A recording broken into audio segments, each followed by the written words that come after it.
अस्सलाम वालेकुम व्यूवर्स, कैसे हैं आप सब।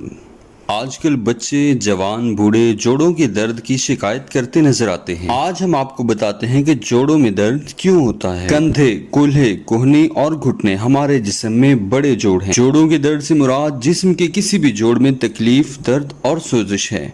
बाज़ औक़ात जोड़ों का दर्द किसी बीमारी या चोट का नतीजा भी होता है। जोड़ों के दर्द की एक आम वजह गैंठिया यानी आर्थराइटिस भी है, ताहम ये दूसरे हालात या अवामिल की वजह से भी हो सकता है।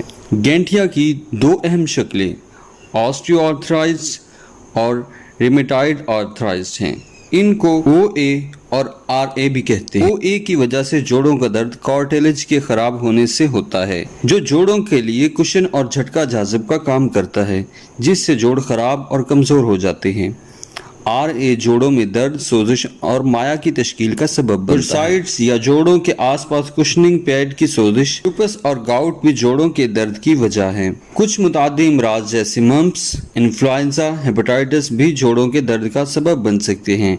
हड्डी जोड़ का इन्फेक्शन, ऑस्टियोपोरोसिस, रिक्ट्स और क्नीज वगैरह भी जोड़ों के दर्द का बायस बनते हैं। वीडियो अच्छी लगी हो तो चैनल को सब्सक्राइब और वीडियो को लाइक ज़रूर कीजिएगा। अपना और अपने प्यारों का हमेशा ख्याल रखिएगा।